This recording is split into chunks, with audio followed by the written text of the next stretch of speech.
Are you curious about discovering ways of making your life better? Then welcome to my podcast. I'm Bob Nickman, and this is The Exploding Human.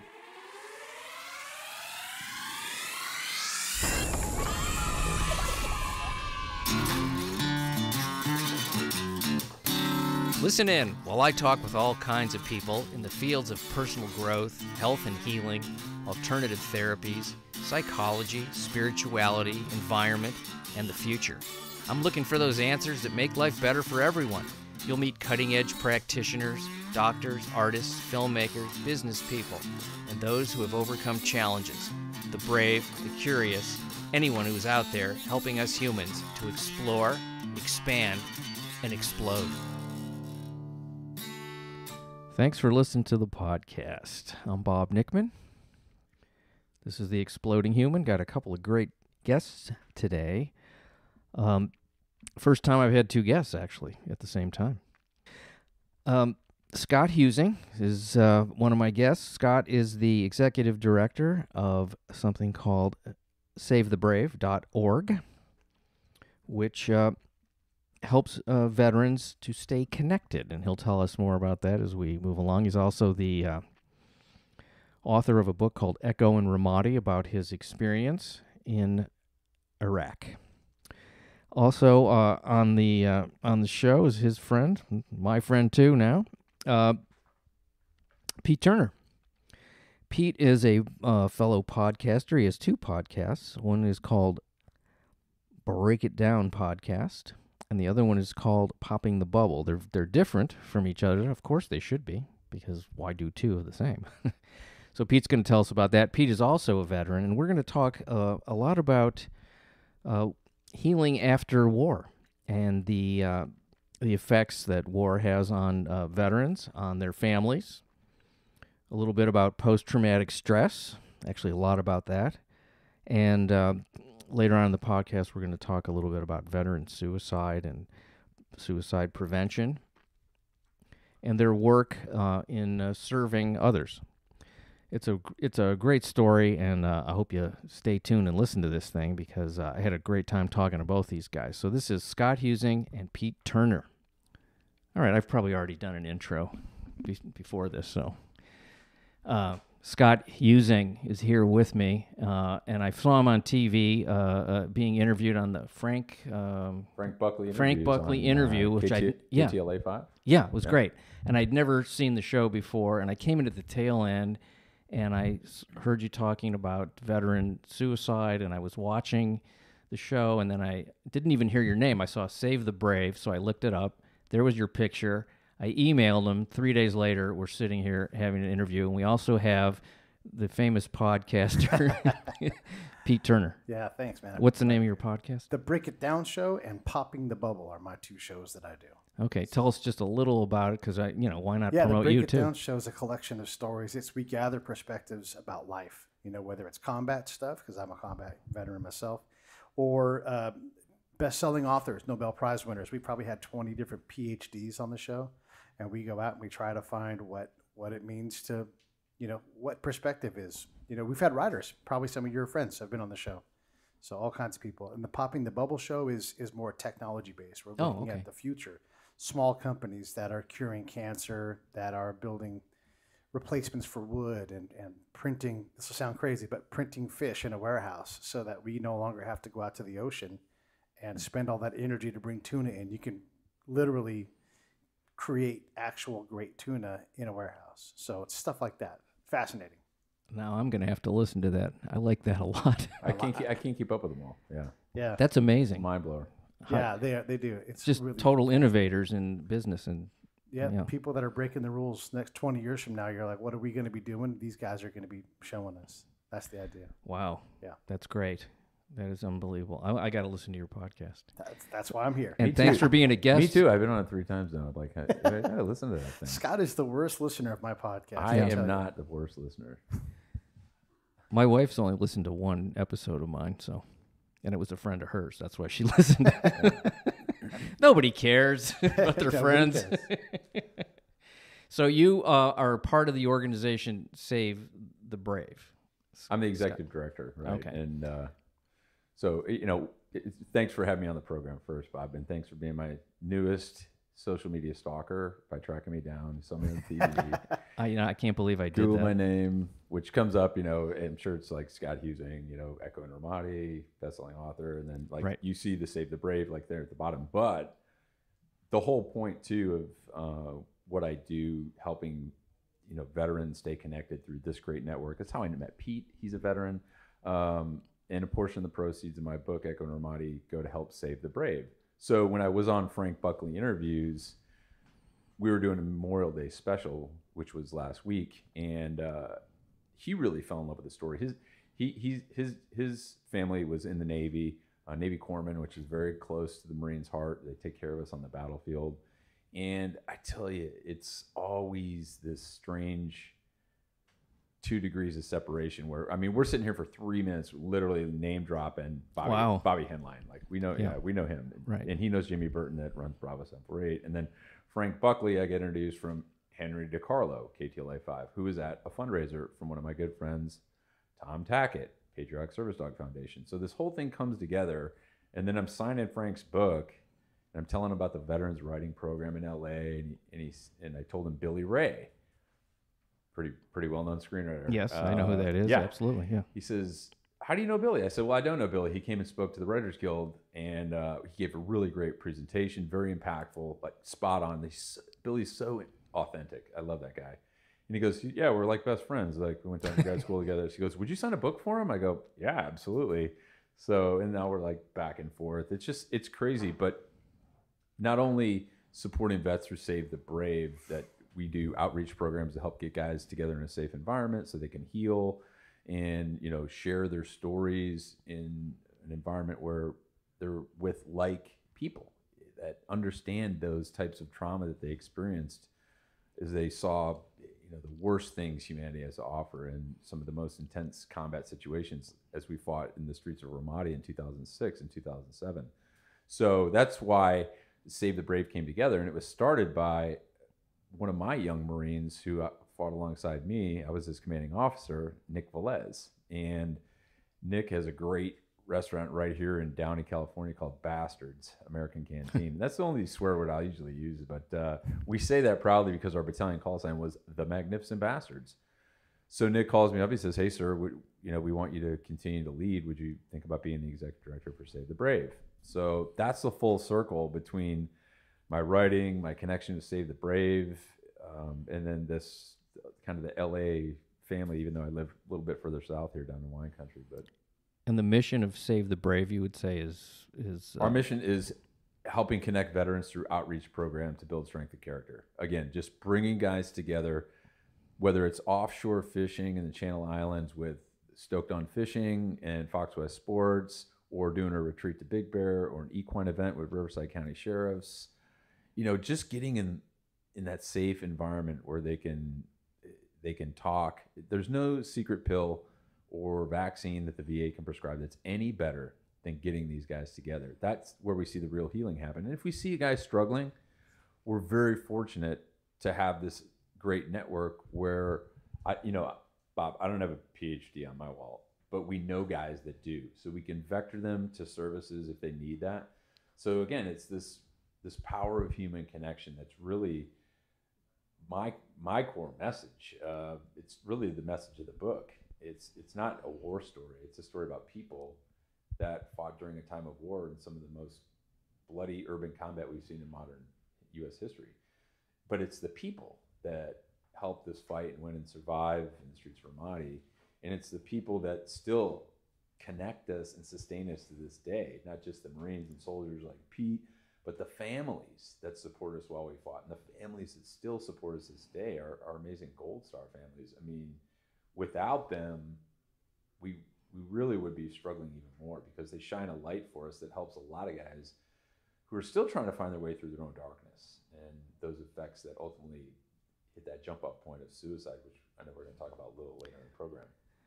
Yeah, I've been pretty fascinated with the whole idea of trauma, whether it's wartime or, something that happens, here, even a car accident or some sort of childhood trauma, how that lives in the body and can come out later get triggered by, you don't even know exactly what it might be. So I've been reading a lot about that, and I can only imagine, I'm not having been in combat, what, and when I talk to these guys, when I did that movie I was telling you about, Comedy Warriors, where we worked with Iraqi vets who'd been injured, they all had PTSD of some nature, and, I was in a store with one of the guys. He says, I got to get out. I got to get out of the store. It's too much. It's too much noise, too many people. And, it's that, I mean, you want to talk about that a little bit, the trauma piece of... Yeah, I mean, we've talked about it a lot, and one of the things, and thanks for framing it that way, some people will just kind of come out and say, hey, how's your PTSD today, Bob? I'm like, I don't know, Bob, how's your bad breath today? Yeah, It's like, right. you kind of, Inappropriate. have you ever got that, Pete? Like someone like totally.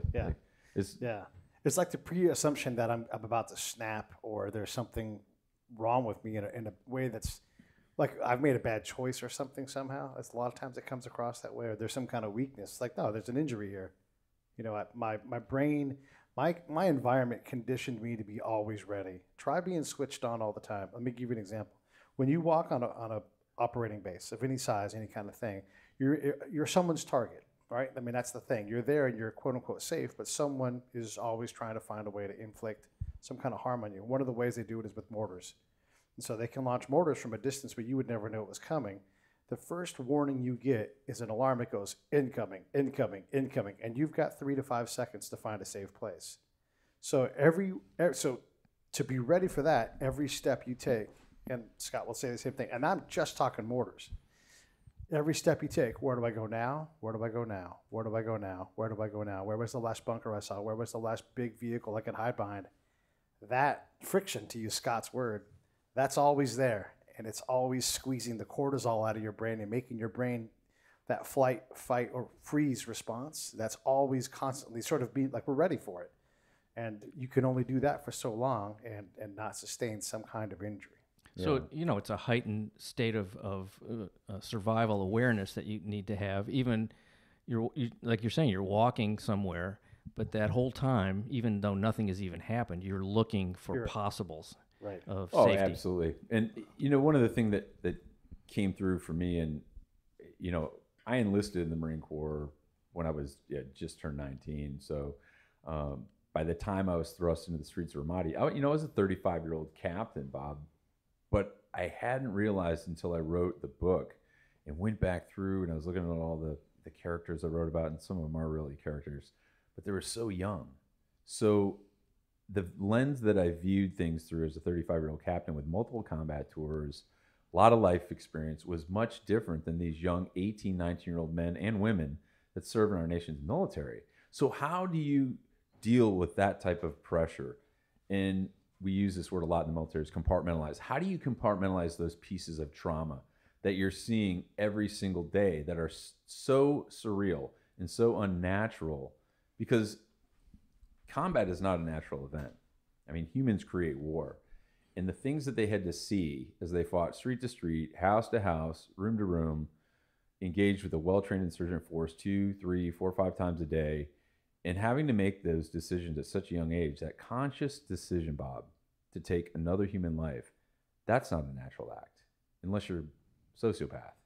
But for U.S. Marines and soldiers, we're trained to do this, and they can't hesitate when that moment comes, because they're there to fight and win and survive and take care of each other and take care of others that can't take care of themselves, the Iraqi people that they're there to protect. So as they go through all of this, they compartmentalize this trauma. I mean, some of the things I had to see and do and the things I had to order them to do is not natural. So we take those things, and I use a jam analogy. Some people use, I think Mike McNamara used the Jack-in-the-Box analogy, but I use a jam. And these little messes, you put them in a jar, you close it up tight, you put it on the shelf in the pantry, you shut the door, and you lock it. But ultimately, if you aren't recognizing all of the accumulation of those little pieces of trauma, all those jars, in everyone's life, sometimes the ground's going to shake. And that jar is going to rattle off, and it's going to smash the ground. Jam's going to ooze underneath the crack. You are going to be forced to go to that door, unlock it, open it up, and clean up the mess. So how do you clean up that mess? How do you deal with that trauma? Well, for everybody, it's different. Some people work out excessively. Some people overeat. Some people drink and take drugs. Some people write books. I don't know. Whatever your thing is, that's how you deal with it. And Pete nailed it too.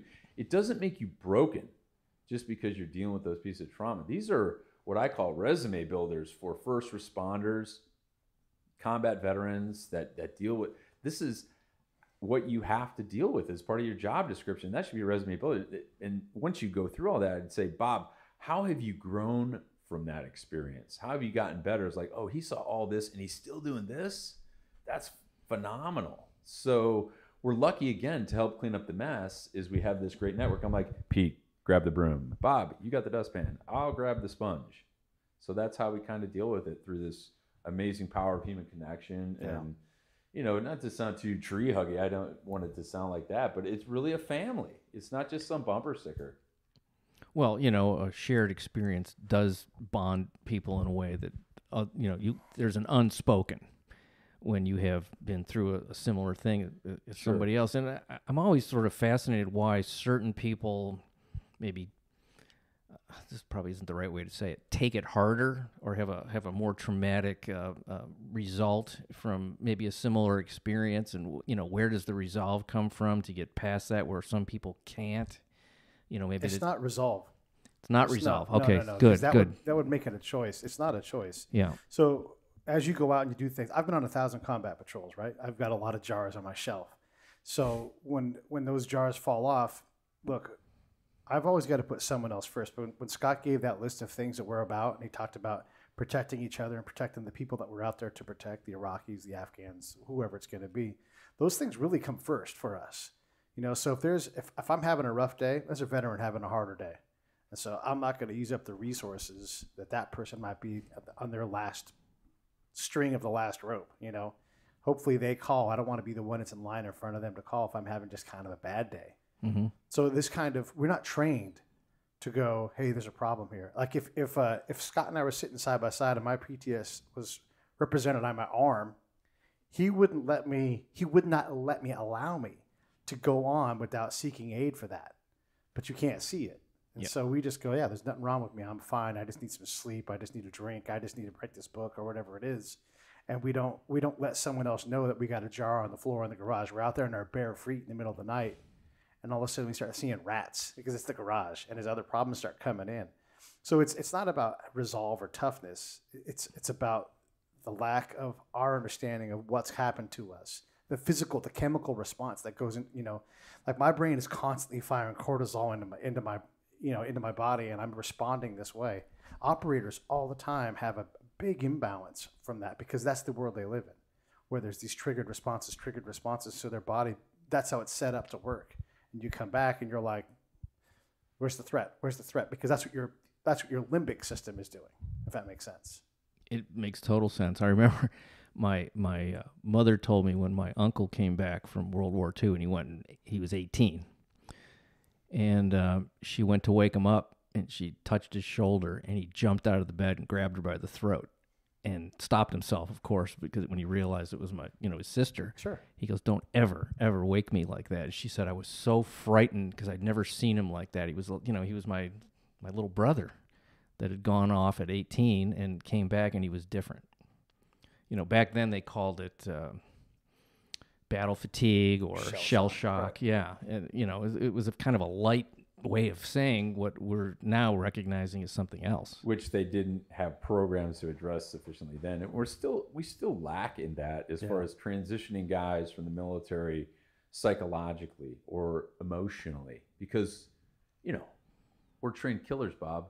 This is what we were trained to do. We're not supposed to have emotion, right? Right.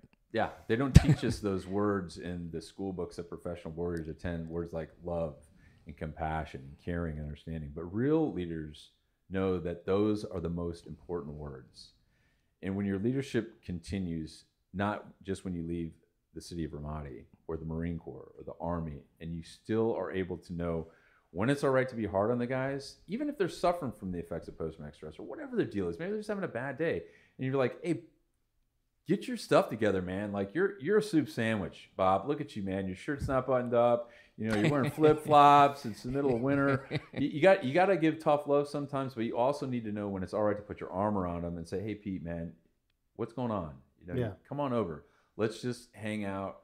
Let's connect and deal with these issues and just talk." And sometimes that's a very personal matter for people. And the only advice I would give to either civilians or other veterans where they constantly needle guys who are dealing with this, and you see the symptoms, you know, the isolation or the overeating or the excess drinking or whatever's jackassery they've engaged in, the best thing to say is, "Hey, when you're ready."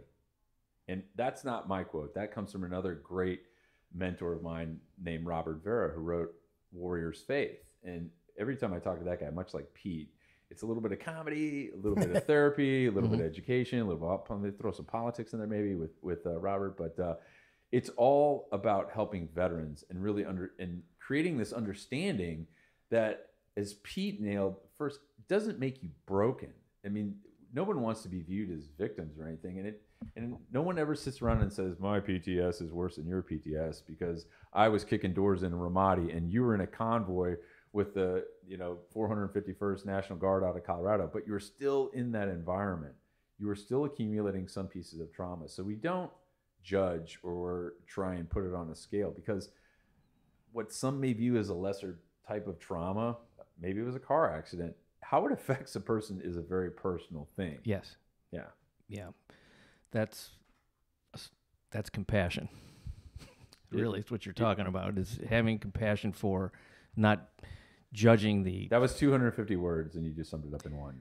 Yeah. Well, that's right. That's what I do. Yeah. See, I need to fill pages. As a writer, I need content. So but there's also the compassion and the action. Like, one of the best NCOs I ever saw, and I've seen thousands of them, was an E7 who's he's like a senior manager, right? And his guys are going to go out into the combat zone. And where we were, it wasn't typically very dangerous in terms of being shot at, but that stress is always there because you have to be ready. And he would go up to each guy, right? And keep in mind, so this is a low activity area with, potentially all the activity in 1 second. And he would go up to each guy and check their gear. And he'd put his hands on their straps, put a hand on each shoulder, touch them, real physical care, like a mama bear, right? Mm-hmm. Like, now you guys are going to go out and do your stuff. But you could see him make it, because that's NCOs. Pete still tries to do that to me. Yeah, no, all the time. I love to give the mama bear hug. But that compassion has to lead to action, especially now. Like, Scott and I live a little over an hour away. If I'm having a hard day, I could literally say to Scott, and I haven't had to do this, I could say, I could use some of your time today. And he would drop what he was doing, and he would take care of me, And it's hard for me to even say it because I get emotional about it. Sure. But if I've got friends in my world, and we've learned this, that it's all right to need help, it's all right to give time and spend time, then someone who's, suicide, if that's the outcome, that's, say, 17 steps down the chain. Maybe on step 3, I don't know. They don't count it. You just know that you're in a bad spot and you need help. And so that shorthand leads to action. If you need something from me, whatever I'm doing, I mean, almost in every circumstance is secondary now to making sure that you get those hands on the shoulders and sharing time and space with someone. Just to authenticate that, this is the same guy that sends me a text message. I love telling this story. I told you this. Told it a dozen times at least. This is the same guy. I fly in from Denver after doing a book signing, and I just happened to text Pete, and I said, well, I'm at LAX. I need to go over to the Writers Guild, blah, blah, blah. He goes, hey, can I come pick you up? I'm like, you sure it's not a problem? He goes, no, I'm there. He comes over, and then he texts me after he goes, hey, thanks for letting me pick you up from the airport today.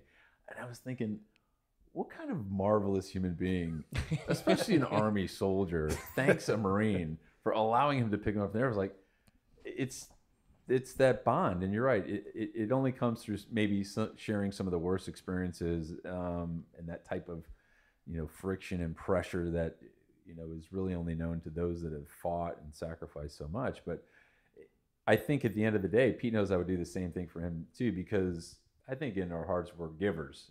We're categorized as that. We love helping other people, and whether it's through doing podcasts or speaking engagements or writing articles or mentoring other veteran artists, at the beginning and the end of every day, I just love helping veterans, and it could be through an outreach program, it could be mentoring someone else on how to write their book or whatever they need. I mean, that's what we're here for.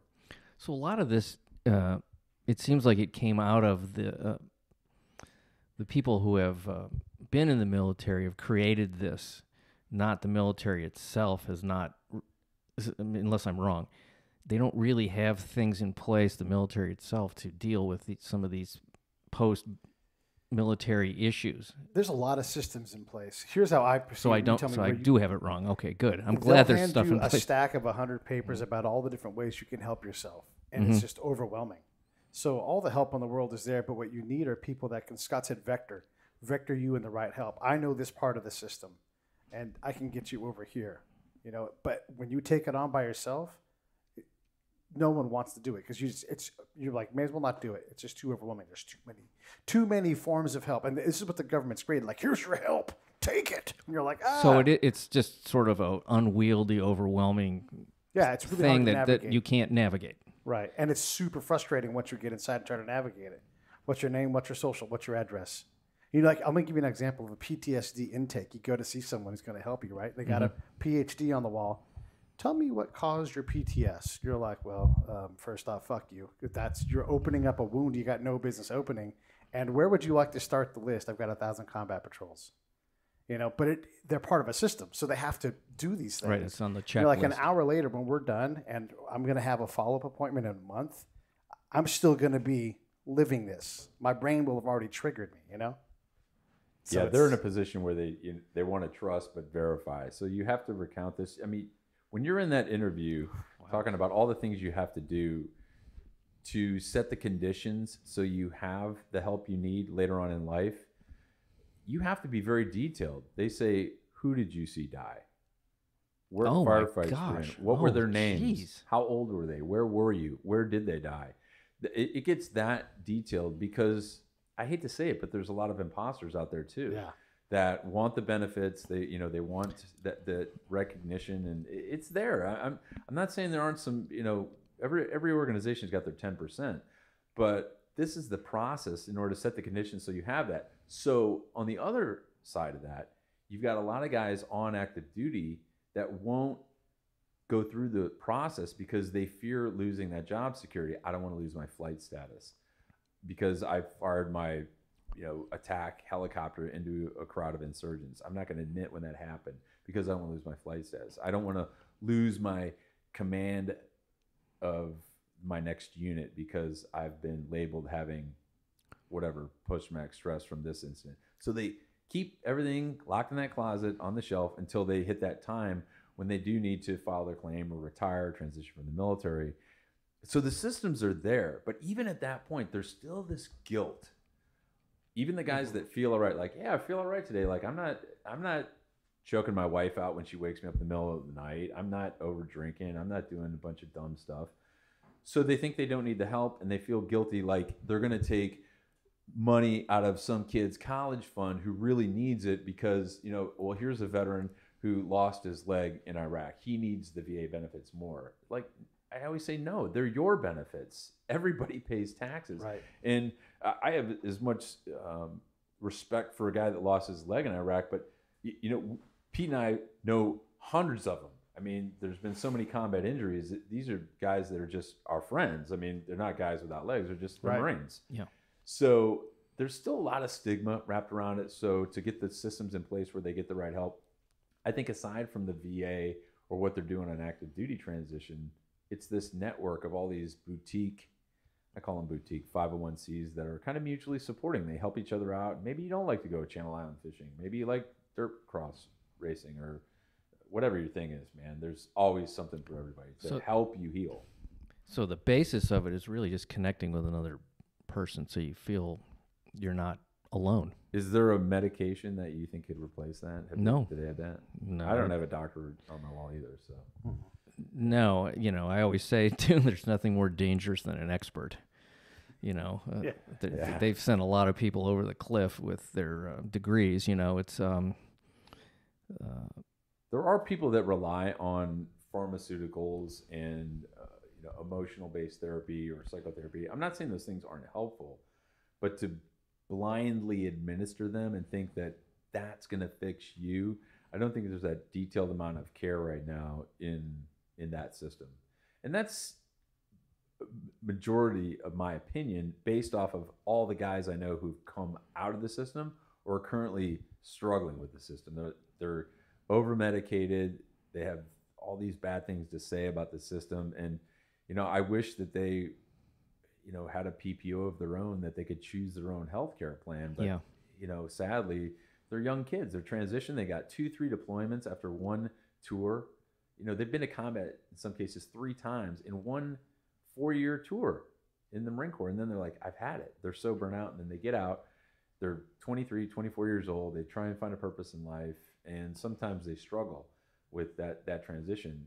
And we do a good job transitioning them to the private sector or getting them a job or into college with the GI Bill. But again, that emotional and you know, psychological piece, it's partly absent.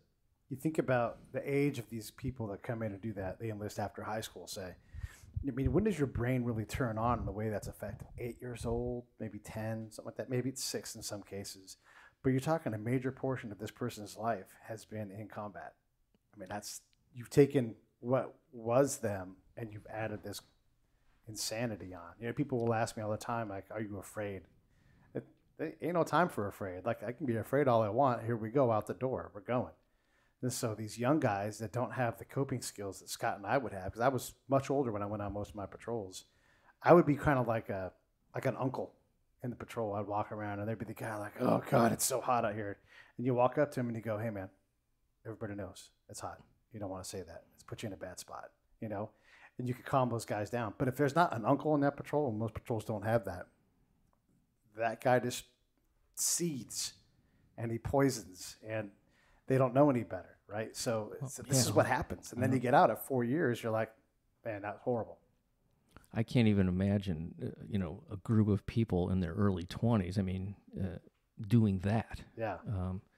You know, I mean, I didn't have a clue in my 20s about anything. The guy in charge of them is in his mid-20s, unless it's an old guy like Scott. And they say... Yeah. With his they didn't walker. call me Uncle Scott, though. They're like, called me Captain. Or Yeah. Well, an uncle's got to be someone on the outside, right? He's got a different job. That's a good point. I'm not in the command structure. I'm there at the behest of the command, right? So I'm walking around, and I can go over to a guy who's carrying a 5-gallon bag of water. That's one of the things this guy has to carry, and it's always a big guy that carries it. And I can go just take some water out of his pack because I need to refill because I forgot to fill my canteen or whatever. But, you know, I'm helping that guy out just a little bit and trying to teach him the whole family aspect of what we're all doing. Yeah, we often don't realize that, too, when we talk about how young these men and women are. And we didn't get to it on Jay's show today, but we were going to talk about millennials because we were talking a little bit about females in the military and, you know, younger generation, of which we're all fans of. And I hate seeing millennials raked across the coals on social media saying they're these delicate snowflakes. You know, they're never going to be as hard or as tough, and, you know, they won't be able to take it.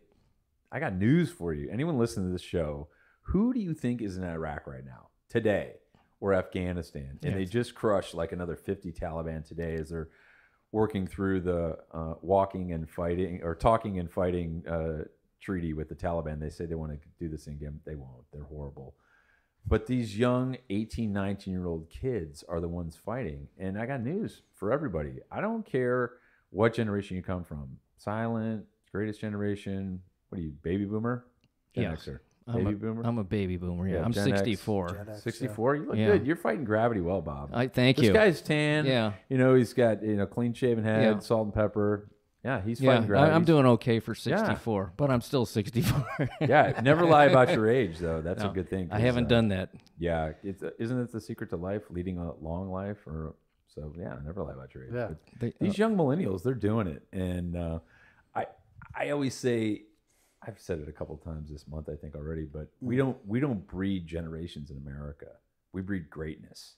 And that's what these young men and women are doing. They're doing great things. They are capable of so much, and especially our military, which obviously I'm biased, but the things they have to experience that we've already talked about in the program, and to do it at such a young age, to perform these superhuman acts day in and day out from their commanders at every level. I don't care which level you're at. And some of those guys are, you know, salty, seasoned veterans who maybe have 1 or 2 deployments, and they're now 21 years old, These are the guys making life and death decisions that impact everyone's lives, not just the Marines and soldiers that they're in charge of, but the people they're there to protect too, the Iraqis and the Afghans that they are ultimately responsible to, because they're people. They're not collateral damage. These are moms and dads. They're kids that want to go to college and they want to drive a car for the first time. They're people. They're not collateral damage. And if you forget that as a professional warrior, you've jumped the tracks, because Marines do a lot of things great, you know, shooting the rifles, taking orders, but they also take care of others that can't take care of themselves. And that's what happens in this asymmetric war, this modern urban warfare that we're engaged in and day out in this country. That I want to say something about the millennial thing too. A lot of our peers, you know, some of them are either retired, like, you know, our age is retired, or we a little younger, have a problem with like females in combat. They can't do enough push-ups and they can't run fast enough. Well, I'm here to tell you, too late. I mean, I've been on a zillion patrols, and there's women on almost every single one. And you can say, oh, well, they're not warriors, but there they are in a patrol, carrying their load with a weapon, ready to engage the enemy. Maybe they have an alternate job, but I've seen a 110-pound, 5'2" girl up in a turret rocking a Ma Deuce, which, you know, that's a man's weapon. And I'm saying that seriously. Like, you've got to, when you charge that thing back, you really got to be able to pull some weight. And there she is up there, keeping everybody in her sector protected. If that's not combat, I don't know what is. So I don't care how many push-ups you have to do. No one asked me to do push-ups in a firefight. You know? No. I mean, you get real so how we look at this as an organization, us old, dusty men that don't like that's modern combat. You know what that woman can do that no one else in that patrol can do? She can go and go see the mom inside the house and talk to them. There's not one dude in that patrol that can do that safely. Yeah. You know, so don't tell me there's no role for women in combat, but that's what we think from our thing. So these millennials are doing it. They're redefining how we fight in a fight that's impossible to figure out. It's super tough. It's not just putting steals on targets. It's getting people to trust their own government. How do you do that? That's conflict, and it's the hardest kind. I don't know. No one does. What I found is somebody, you know, as I've traveled, you know, I haven't done a lot of it, but I've been into a number of countries in the world, and what I find is that most people want the exact same things, which is they want to feel safe, they want to have family, they want to have love, they want to have a decent job, and then they want to have friends, and they want to be okay. They don't care about the stuff that the governments care about, like the governments care. And so when you say, you know, you're protecting them too, I totally get that, because they're you and me. They're not different. They're just living in a different part of the world, and they're, you know, the object of what their governments are doing, just like we are. Or lack of government or in lack this case, of, because the infrastructure, the government is non-functioning at best. I mean, we've been struggling with this for decades, and that, again, you were saying how they want those things as Americans. Most people, you know, we just said this again, I'm repeating myself: fast cash, fast food, fast gas. And in Iraq, you can't have that. This culture has been around for 5,000 years in the Middle East, and we have just over 250 years in this country. So we're always trying to impose this American model on them. And I'm not saying we shouldn't have democracy over there. Absolutely. I'm a huge fan of it. I've got a t-shirt that says it on it. But it has to be done the right way. And I think we also have a responsibility to show them what right looks like. So we've had this sine wave, post-combat, pre-combat, post-combat. Where's the median where our political leaders are going to step in, or our industrial leaders are going to go over there and say, this is how you do it. This is how you build commerce. This is how you build infrastructure. Because for years, and I write about this in Echo Normati a little bit, it kind of edges towards stuff I normally don't talk about, but it used to gall me to no end to see senior level officers sitting down with local tribal leaders or city officials in Iraq who had the equivalency of maybe a second grade education. And we've got guys with, you know, master's degrees, senior level officers, and they're talking about infrastructure and how to develop a trash management system. And like, these are people you're talking to that can't even get their own people to stop defecating in the middle of the street in broad daylight, or slaughtering a goat for their evening meal right outside the store. So, you know, to come in and say we're going to do that, it's really, in my opinion, a little bit of American hubris, thinking we're going to change this. And to have the military do it, newsflash, and I'm speaking only for the Marine Corps, but I worked and fought alongside the Army. Smiling. We are really good at blowing stuff up and breaking stuff, but we're not really good at building stuff up. That is the job of the Department of State, Departments of Interior, and all these other organizations that we don't even think about a lot of times as Americans, that, you know, we can say, you know, whatever side of the aisle on, less government, more government, at least we have one that works. It may not always be the perfect fit, but it's completely absent over there, where most Americans just can't relate to that. Yeah. And I mean, here's an example. One of my interpreters that I write about, Nikhil Ikki, named Big Sam, he just went and saw his family for the first time in 12 years. He lives here in Florida. I'm actually going to Tampa next week to see him sworn in as an American citizen. He's working on his second master's degree.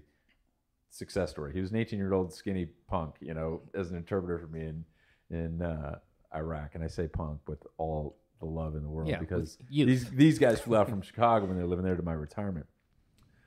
But he went back, and I said, so how is it? How's it in Iraq? What's it like now? You know, did they got cell phone service, or the gas stations up and running in the most oil-rich nation in the world? They got ATMs, and his response was, no ATMs. They still don't have this. I said, they still have no ATMs. So just think about that. They're still trucking money around on flatbed trucks from bank to bank to bank. Wow. Yeah. And they're still waiting in line for gas for sometimes up to an hour. Can you imagine the average American waiting in line at the Arco or whatever for more than 5 minutes without laying on their horn like, move it? Especially when, like, your uncle's house, you can go in his backyard and light the dirt on fire. There's so much oil. And I'm not lying about that. That's true. Yeah. True statement. Yeah. Like, you can see, Crazy. you can pick up you're like, this is not usable oil in any way, but there's a handful of dirt and oil in my hand. And now you got it. Yeah, you can't even go to the gas station effectively. Yeah, it's just, I mean, the cultural differences are so vast. You know, where do you meet? You know, that's really the question that needs to be asked. I think it's like, how do we meet them somewhere where we can have something come and out understand of it? that despite having any of that, you know, they're still surviving, but they're so desensitized to what they've experienced as well. I had a great question tying back to some of this. Is I was in Denver, and this guy asked me, how do you think the Iraqis are dealing with their post-traumatic stress? Honestly, my answer was, listen, I'd love to answer that question, but I'm dealing with my own tribe first, because that's who I have to protect. But I never really thought about it in depth. But they have been living in this really post-apocalyptic wasteland for the last over decade now. And how are they dealing with that? But they become so desensitized to it. And I mean, there's so many vivid scenes that we'd be engaged in firefights literally from here to the other side of the studio. And some kid would come outside his door and like, hey, check it out. The Marines are fighting. There's another firefight. And we're thinking, go back inside. But they're so used to that, so desensitized, because no one tells them otherwise. And unfortunately, sometimes those events turn out badly because we don't have those systems in place. And most Americans can't even relate to it, other than when they may have watched, I don't know, a bad episode of Cops on TV. Is that show still even on yet? Probably. Yeah. You should do a reboot of that, Bob, like a comic version of Cops. You know how it's so easy to spot the bad guys? They always have their shirts off. Yeah.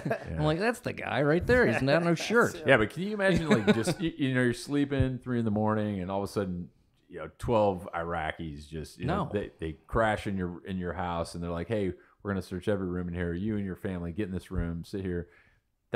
Was daily business for us. Because we were not only hunting the guys that wanted to kill us, but we had to manage a population of over 300,000 people in the city of Ramadi. So that's a challenge at every level, not only for a 35-year-old commander, but for an 18-year-old team leader. Man. Yeah. It's just so vastly different than Bob's anything. mind is blown right It is. now. It is, actually. Give a mind-blown sound effect for us. The exploding human. Hey, I just tied that in. You see how it really came? It was like did. the exploding human, yeah. The exploding Bob. So can we talk about the now that we're laughing? That's good, yeah. Can we talk about the thing that I was sort of first attracted to asking you on Pie baking? the suicide. No, piece. we're not going to talk about We my can't? baking skills. We I can't can't? bake. No. Okay. Yeah. What was it? Well, Why let's did you call me again? I called you because I His saw friend that. requested me on Facebook. He's like, "Please, will you sign a copy of my book?" I'm like, "Yes, I'll sign a copy." Well, now I got to read your book, so Yes. which I'm looking forward to.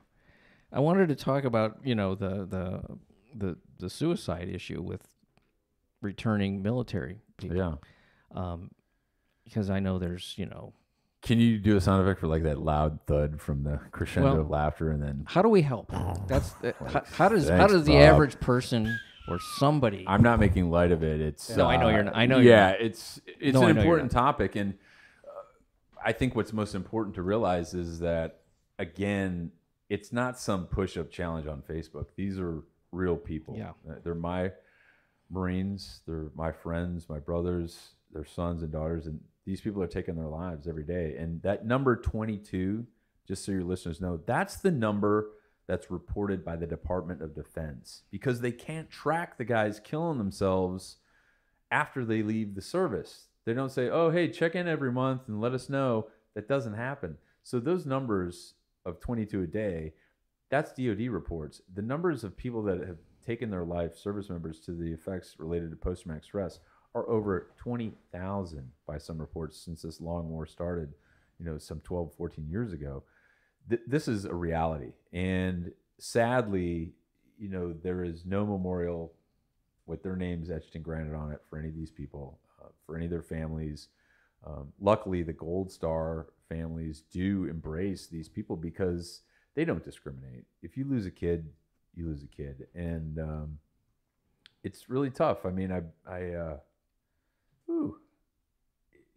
we buried two of my Marines from my company this year alone. We lost one in January, and then several weeks after that, just a couple weeks after, we lost another one. It wasn't suicide, but he was 30 years old. His name was Calvin Spencer, and he was struck on his motorcycle here in LA. But to have so much taken away, it was a pretty rough year for us. I mean, we've lost several guys from my company alone. So again, these people are real people, and they're not just some statistic that you read about. And I think, again, as sad as it is when you lose someone like that and it's so unexpected, is the families and the friends and the Marines and those that understand that, they really come together to help you heal. And a great example of that is Nikhil Ikki. And I wrote about her son in my book, Echo Ramadi, and it was tough to talk about that stuff. I mean, it's tough to talk about every time. And I called Nikki and Bob at least a dozen times, if not 100 times, Bob. And I said, "Are you sure you want me to tell this story?" She says, "Yeah, it has to be told." Because it was tragic. We lost Simon in November of 2015. He was texting some of the guys from Echo Company, 2nd Battalion, 4th Marines, just minutes before a late night in Minnesota, and took his own life on the side of the road. And it hit everybody very hard. But to this day, I mean, I was talking to Nikki on the phone yesterday because I just published that op-ed I was telling you about on Fox News Channel about making sure on Memorial Day we don't forget about the guys that were still fighting the war in their head. Yeah. That we're still dealing with that because they fought as hard, if not harder, and equally alongside of us in Ramadi or Fallujah or Baghdad. And they were still dealing with that stuff when they left the battlefield. So by staying connected to people like Nikki, she understands, and Bob, and anyone else that we've lost to suicide, they understand that, like, making sure the message stays clear and that we're honoring these people and creating awareness. So when even the average Joe sees someone, knows he's a veteran, and there's a warning sign, they can jump in and say, or maybe give a guy that, "Hey, Pete, hey, have you seen Scott lately? He's not looking too good." Or have you seen Bob? He shaved his head again, and normally he's got hair down to his waistline. But you might want to talk to him. So that network is really important, and to share those stories it's not easy to talk about, but it's important to talk about. I would think isolation would be a big part of the thing too. Like, well, there's several steps in that process, and again, if Robert Vera is a good friend of mine. We have some really great discussions about this, and we talk about those phases. When guys transition, and we see these things like isolation, And then once you start isolating yourself, you reach a stage of hopelessness. And ultimately, if you stay in that realm of hopelessness for so long, you're going to get to that edge. And that's going to be the point where we lose them. And to really save them, I always tell people this, is you have to be willing to do something. I mean, sitting around talking about a podcast is one thing, but I'm talking about doing. And there's going to be people out there that are struggling at sea. I mean, they're floating hopelessly. And, you know, we're lucky. We sit on a vessel that can do a lot of great things. This podcast is one of them, and I thank you for it. And I say to you and all the listeners, if you know a veteran or anyone struggling with thoughts of suicide or that hopelessness, you have to put some skin in the game. You have to know that standing on that vessel, you can go to the life station, grab the rope and throw it over the ship and hope they grab hold. And sometimes they won't, Bob. I mean, and they think they're destined to just slip into the cold, dark water. And you know what I always tell people at that point? Jump in. Jump in. Go jump in and try and save them. But still, sometimes that's not enough. You can't help those that really don't want to be saved at the end of the day. Yeah. I know we've all experienced this. So you have a sense for how many people died in Iraq? How many service members? Let's call it a little less than 4,000, right? Here's 20 a day. That's the number there. Mm-hmm. What's the number, Bob? I have terrible eyes. He took his glasses off for that. No, I did. Oh, 7,300. Okay, you were up there. Well in excess of the entire death. And don't forget that death total in Iraq includes accidents, plane crashes, suicides are all in that. And so that number damn near doubles it every day. And that's at 20. That doesn't, like Scott made the right point, like that's just what's reported. So that's that compassion in action. Like I care about these people. Even if I don't know the person, I'm going to get up and I'm going to go out and I'm going to do what I can for them. And like Scott said, I'm going to get into deep water. So we all have that responsibility. We as a nation put these people out there. Yeah. And there's no doubt these are combat deaths. And until someone can challenge me on it, but I guarantee you they haven't been shot at. You see someone go through that and they survive the physical battlefield, great. But 2 years from now when they jump off a bridge or whatever it is. People normally like arguing with me. You do a lot. But no one's ever like stepped up and said, "Oh, that's bullshit." Yeah. Those numbers aren't right. You're talking on the side of your neck. Right. Because they haven't been there. They haven't seen that, and they don't have that personal connection to the people and the families that have to do this. And I don't care, again, how you lost your son or daughter or a friend or brother, whether it was in combat or after combat, that is so impactful. And it doesn't just affect that one person. Right. Yeah. I mean, these young kids, when they sign their name to join the Marine Corps, the whole family is signing up. The whole family signing up. And those people often get left behind. And we hear a lot about, Gold Star families and Gold Star moms, but there's also wives and these spouses and the kids that are left behind after these combat-related deaths, these suicide losses from the effects of post-traumatic stress. So these numbers that I just don't like spitting out blindly just for statistics. Well, the trauma gets repeated. One, Bob, I don't do math in public, for one. I'm a Marine. He'll do math. He's a smart guy. Yeah. And 7,300 people is 15,000 parents. And it's 28,000 people in a family. I mean, in a second of people that are impacted. It's crazy. That's why we all have, and that's each year. Every year. And that, again, doesn't count all the numbers. That also doesn't count the people that just have no regard for their own safety anymore. There's been plenty of days where I've woken up with like impending doom. Something bad's going to happen to me. A crushing knowledge that I have no future. I've woke up hundreds of times with those days. I'm fortunate to be here, but partly because of people like Scott that will help me out on those hard days.